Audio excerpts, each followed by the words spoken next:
Bitwise operations are low-level operations that directly modify individual bits within a binary number. They are fundamental to computer science and are used in many applications where performance and memory efficiency are critical and need to be handled with the utmost precision. Here are a few places you might find them. Low-level programming. Bitwise operations are the bread and butter of systems programming, device drivers, and embedded systems. When you're this close to the hardware, you need to be as efficient as possible. Cryptography. Security algorithms frequently use bitwise operations to scramble data beyond recognition. Networking. Protocols often require packing and unpacking data into bits and bytes, making bitwise operations essential. Gaming. Fast, efficient calculations are a must in game development, and bitwise operations can be a game changer, literally. There are 6 operations you could perform at a bit level. Here they are. The AND operator compares each bit of 2 numbers and returns a new number whose bits are set to 1 only if both corresponding bits of the original numbers were 1. The OR operator is more lenient. It returns a new number with bits set to 1 if at least one of the corresponding bits in the original numbers were 1. The NOT operator flips a bit. It inverts all the bits in a number.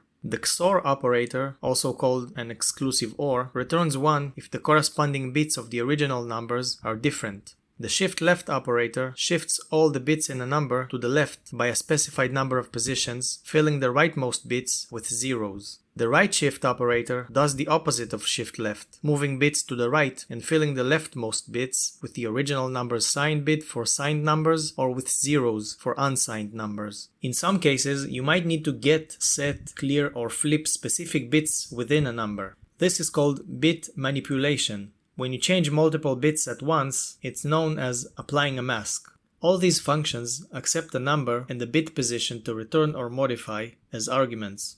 The getBit function returns true if the bit is set to 1 and false if it's 0. To get the requested bit, we perform a left shift on the number 1 until it reaches the intended position. The result is a 32-bit integer where the target bit is 1 and all other bits are zeros. Then we use the AND operator to isolate this single bit. If the resulting number is 0, the function returns false. If it's higher than 0, the function implicitly converts it to true. For the setBit function, we create the bit mask, where the target bit is 1 and all others are zeros. Then, we perform an OR operation between the number and the mask. The OR operation will turn the target bit in the original number to 1 and leave the rest of the bits at their original value. To clear a single bit in the number, we need to create the bit mask as we did with the previous functions and invert it using the NOT operator. Once we have the inverted mask, we apply the AND operator. This works because the target bit in the inverted mask is 0 and the rest of the bits are 1. When applying the AND operator, the target bit in the resulting number will be 0, while all other bits retain their original value.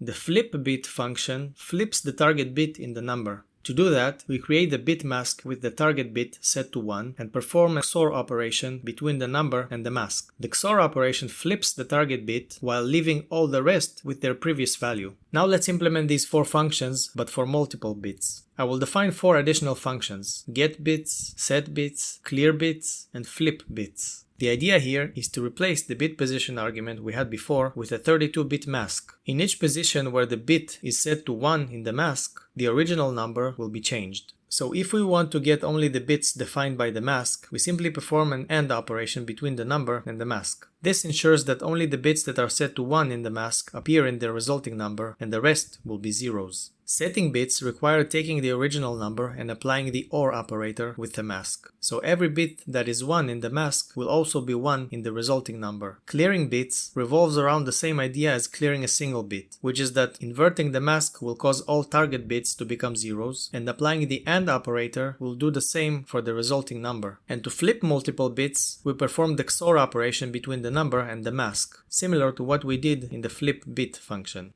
Bitwise operations are faster than standard mathematical calculations because they operate directly on the binary representation of data at the hardware level. CPUs have dedicated circuitry for bitwise operations, allowing them to execute these instructions in just a few clock cycles. This is much more efficient than the multi-step process required for arithmetic operations like multiplication or division. Let's look at a simple example. Suppose you want to check if a number is even or odd. You could use the modulo operator, but this takes 3 math operations to complete, translating to dozens of CPU cycles. Alternatively, you could just perform a bitwise AND operation with the number 1. If the result is 1, it's an odd number, otherwise it's even. This process is much faster than performing several math operations. It might sound trivial, but in resource-limited hardware or high-performance applications like video games, executing these kinds of checks dozens or even hundreds of times per second means every CPU cycle counts.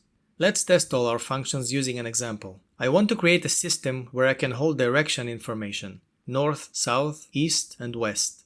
Additionally, I want to include all diagonals, such as northeast, northwest, southeast, and southwest.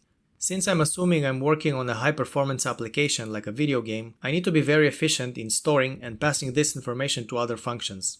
An efficient way to do this is to store the information in a single 8-bit integer, where the first 4 bits represent the direction: north, south, east, and west. The other 4 bits are not used. You could store another direction in those 4 bits if needed, but for this example, I will implement the integer to include a single direction.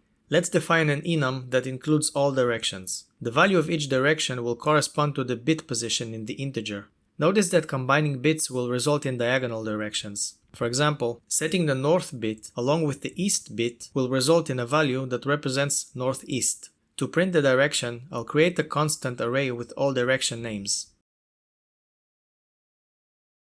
A new function called printDirection will go through all 4 bits of the direction integer and check each bit if it's set to 1. If it is, then the corresponding name from the direction names array is printed.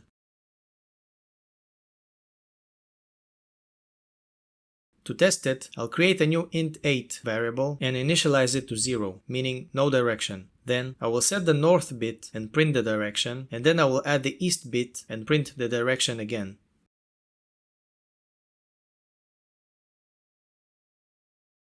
As you can see, these 4 bits can hold all directions, making it very memory efficient since it only takes half of an 8-bit integer. Additionally, it is very fast in terms of CPU cycles since we are only using bitwise operations and no math or any other data storage and retrieval methods like searching strings in hash maps.